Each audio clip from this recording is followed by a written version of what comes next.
Hey, it's Chuck Armstrong with Loudwire Nights, and this is Loudwire Nights On Demand.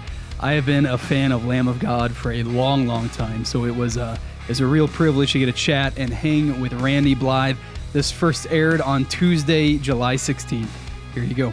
Well, not too long ago, we had Lamb of God founding guitarist on the show, Mark Morton, celebrating his new memoir, and also diving a little bit into what's on the horizon for the band with their 20th anniversary celebrations for their fourth studio album, Ashes of the Wake. And man, tonight I am beyond thrilled to bring on another member of Lamb of God, the one and only Randy Blythe. No doubt one of the most iconic frontmen in modern metal. Randy, it's an honor to have you on the show. Aloha. How are you feeling, man? I'm all right, man. Good. Good. Yeah, just did my steps. So right on. Yeah, man. You're getting ready because the tour with Macedon and Kerry King and Malevolence kicks off on July 19th in Texas. It runs through the end of August, and then Lamb of God still has a few festival dates left on the calendar too. It's gonna be it's gonna be a busy few months. So yeah, getting those steps in is probably pretty important. yeah, well, I saw a physical therapist recently because my lower back has been killing me. So it turns out I had a bulging disc at L4 or 5, probably from jumping off drum risers and skateboarding for 30 years. So trying to get the back in shape for tour. So yeah, it hurts when you're 53. So I may be grounded this tour. Not jumping as much. Yeah. Or at all. That's okay. I'm 53 years old. So hey, you know what, man? Zach De La Rocha did it sitting down, right? Dave Grohl has done it sitting down. Like I think you'll be okay. Well, I'm not going to sit down. I just may not be flying 8 feet through the air. Fair enough. At least not this tour. I got to get the physical therapist is like, well, I'm not going to tell you not to do it, but it's not great for you. So let's get the back fixed first. Right on, man. Well, this tour is in celebration of the 20th anniversary of Ashes of the Wake. And in the middle of the tour, the 20th anniversary reissue of the album is going to be released too. A little younger, 20 years ago, being able to jump, being able to skateboard. Are you the type of guy who likes looking back on things like this? I jump more now than I did 20 years ago because I was drunk then. So fair enough, man. I'm better now than I was 20 years ago. Skateboarding, I don't do so much anymore. I surf because of the constant impact on concrete. It sucks when you're 53. Yeah. And I have a torn meniscus. So like from skateboarding on tour with Slayer. So I still haven't gotten it fixed because it interrupts my surfing, and that's unacceptable to me. So well, fair enough, man. Hanging in there. So listen, I mean, like that brings up an interesting thing, right? So 20 years ago, drinking and just a different life than you have today. 100%. Are you the type of guy who likes looking back on that time? No, I don't get. I mean, dude, it doesn't matter whether it was a good time or a bad time to me. The only thing that exists is right now. And my whole life has seemed to consist of one long series of right now. So I need to worry about right now, and not sit around and, it was so much better then. Because like I can fall into that grumpy old man trap, particularly concerning like the music scene as it existed in the 80s versus now the underground music scene, and that's bullshit. That's just me being a grumpy old man. Get off my lawn, all that bullshit. So I need to stay in the moment, and enjoy the time that we have right here, right now, because it's pretty fucking awesome, to tell you the truth. Well, it's also pretty easy to fall down that rabbit hole, right? Of getting grumpy, and the grumpier you get, just the easier it is to find things to get pissed off at. How do you maintain that sort of, positivity or whatever it is to keep yourself from falling down that rabbit hole? I go surfing, and I remind myself that I live in a country of immense privilege and softness. And I travel, and, I've been all over the world. I have friends who live in other countries who don't have running water. These are friends of mine, not like, people I see on a television documentary or whatever. They don't have running water in their house. So like, when you travel and get some perspective and see how soft shit is here, and how historically we're in just the best time ever. A lot of the bullshit that people whine and complain about, I'm not saying that I don't whine and complain because I'm a human, we all do, but it seems inconsequential. I mean, can you imagine a caveman going postal because his flight was delayed or someone was mean to him on social media? No, he'd be like, nothing is trying to eat me right now. I'm good, Right. It's a So good day. Yeah. yeah, trying. Yeah, no one's trying to kill me right now. It's a good day, So I get as grumpy as everyone else as I get older. It seems to I'm fighting it. I'm fighting being grumpy consciously because I see a lot of people, and not just old people, with this information overload era. There's constantly something to disagree with. It's like, whatever. The world has always been a fucked up place. Let's move. Let's do the best that we can to make it a better place. So were you hesitant on making such a big deal about Ashes of the Wake? Because I mean, it's not just it's not just the new album released, the reissue, but it's also this big tour and everything. So there's a lot of looking back, right? There's a lot of reflecting on 20 years. Were you hesitant about jumping into this? I mean, I'm about out of things to say about a record we did 20 years ago, right? Like it's like I have nothing really new to say, and a lot of those memories are hazy. I have very specific ones that stand out, but I can regurgitate them ad nauseum. Nothing else is going to come back because that was many years or many beers ago. But no, I wasn't hesitant, man, because it's like it's something that Mastodon had brought up to us before. I believe Braun had, hey, we should tour on Leviathan and Ashes. And I believe we had talked about it.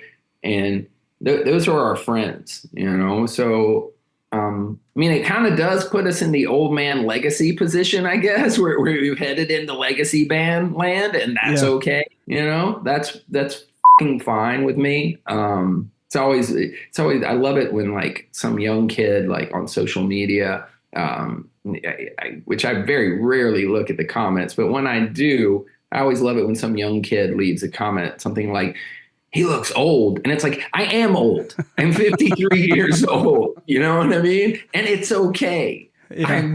I'm stoked. I'm stoked to be old. I'm stoked to be here. So no, I wasn't hesitant. It is kind of strange to be, I guess, to be in a position where like 20 years of a record is like something people are actually excited about. I never thought this would happen, but no, not hesitant. Right on, man. No, it is. It's a pretty cool thing to be at that point where an anniversary, just a number is a big deal to fans.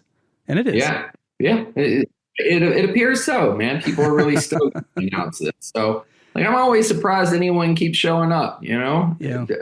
Try and stay grateful for that. I love it, man. Well, it's interesting too to me because, like I said at the start of this, Mark Morton was on the show with us, and so we're talking about his book. And Serge Tankian was on the show not too long ago. He just released his memoir. Yeah. You're coming up on nearly a decade since you released Dark Days, and there's just something different about.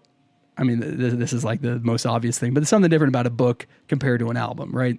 Both are deeply personal, but the book, man, it's your life in written word. It's out there, and new people are learning about you, your life, whatever today, right? Like it's not like that book is one and done, and 10 years later nobody's picking it up. People are still picking it up for the first time. Is that? Do you think about that, man? Like your life being out there in this physical form that still gets consumed by new people. Very much so. Very much so, because long after Lamb of God is done, I will still be writing books. So when I wrote the book, I wanted to write it. And I know some people were upset. There's not more stuff about Lamb of God and heavy metal and all that other bullshit. I wanted the book to be able to be read by a much wider audience than just metalheads. And I wanted it to stand the test of time, be a sort of universal human story that people could read and think about. If I sit there and talk about nothing but touring with this band and getting drunk here and all that, it's going to be like, oh, great, whatever. It's another fucking music story. But one of the most gratifying things about that book to me was that that a lot of the reviews said you don't have to be a metal fan to read this, to enjoy this. You don't have to know who the band is to read this, enjoy it. Because I I write records for the metal fans. I already do that. Sure, I want to. yeah, Write, yeah. I want to write books, although they are a sizable contingent of the people who bought the book. I want to write books for everyone. So yeah, it has been 10 years, now I'm in the process of final edits on my second book. It took me 10 fucking years, so it will be coming out next year, supposedly in February. Awesome. So it's done. I'm editing, and and then I'm going to start on another book Sweet. and not take 10 years in between them. Is this a memoir of sorts? I don't know if you call it memoir, more like it's a selection, a collection of not essays, I would guess, but like individual chapters that are self-contained stories. Sweet. So it's not like it was a lot harder to write than my last book, because the last book, there's a narrative arc.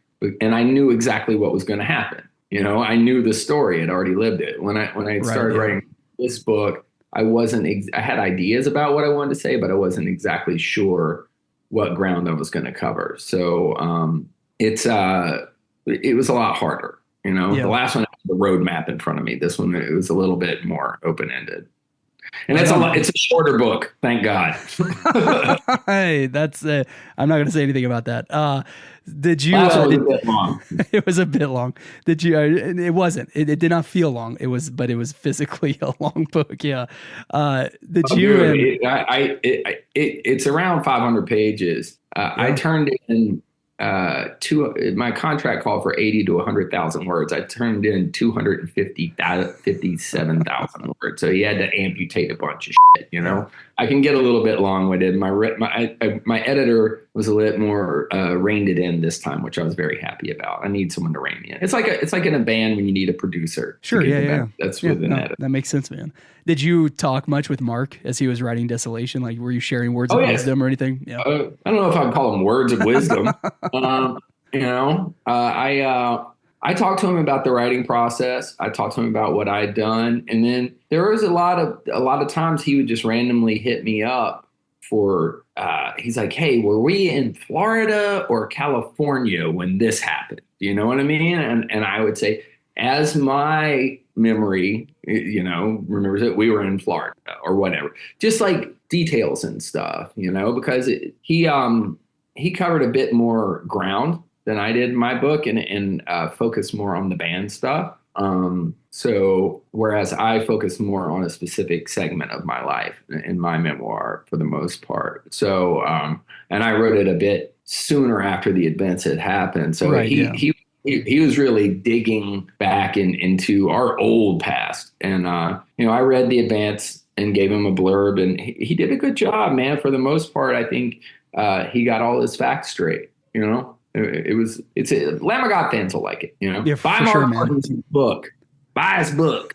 That's right. It's a great book, man. And it's heavy, but it covers Lamb of God stuff. And there's always some glimpse of hope, even in those stories. Advance? I did. Yeah. A physical one? I did. Yeah. That motherfucker. They didn't even send me one, man. I'm sorry, man. Yeah. And I have a blurb, and guess who took the photo on the cover? This guy. I love that, man. I don't even have one. I ordered it on Amazon. I'm waiting for it to arrive. I got a digital copy. Listen, before we wrap up, I do want to ask you. So you kind of said like it's easy for you. It would be easy for you to turn into grumpy old man. And one of the specifics you mentioned was whether it's about getting physical books from your friends or one of the specifics you mentioned was music, the music scene. So what I guess do you get excited about new music that you hear today? Like, sure. Things that get you pretty excited. If I find a band I'm really like, I go all in on them. You know what I mean? And I support them. A few years ago, I found this band Holy Fawn from Arizona, and they're kind of like a heavy, I hate to use the term shoegaze, but there's elements of that. And they're just a weird band. I love them. So I wore their T-shirts on like our live stream we did during the pandemic. And most recently, over the last few years, I got really, really stoked on a band from Long Island, New York called Incendiary, and was able to finally get them on a show with us and Kubla Khan, who also crush it, in Vegas after Sick New World. So, yeah, man. And, I'm going to be, they gave me some t-shirts. I'm going to be rocking the Incendiary t-shirts on stage. And, it's like, I love promoting bands, and they're not a young band. They're a younger band than us. When I say younger, I love promoting those sort of people, because when we did our first tour, our friends in Guard took us out. Nobody really knew who the we were, So they took us out and put us on and gave us a chance because they believed in us. And so I've always thought that, that's kind of our duty. If we hear younger bands that we really like, is push them. And I do, man. I try and push them because, music, it's great. The more of it, the better. Well, and it's cool too to see some of these. I mean, even Kubla Khan, like you just mentioned, appear on Ashes of the Wake, the 20th anniversary reissue, or Malevolence, who are going to be on the road with you and also on the album. And so it's cool too to see. Got a remix by Justin Broderick from Godflesh, who huge fan since the 80s, since late 80s, I think. Street Cleaner was a fucking great record. So for me to have him remix that, and then our friends in Health did a remix, so which is killer. Yeah. For me, it's kind of bringing those younger people into the mix. It helps move things forward, in the little ways that we can. So all this anniversary stuff, your second book next year, what's on the horizon for Lamb of God as far as new music goes? Touring. We'll see what happens. Simple as that. I don't ever. Yeah. I'm like a good enough, man.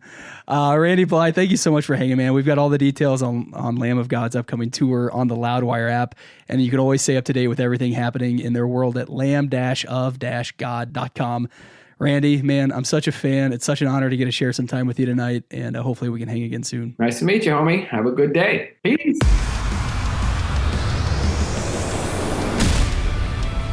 That wraps up this episode of Loudwire Nights on Demand. Stay caught up with everything happening in the world of rock and metal on the Loudwire app and at loudwire.com.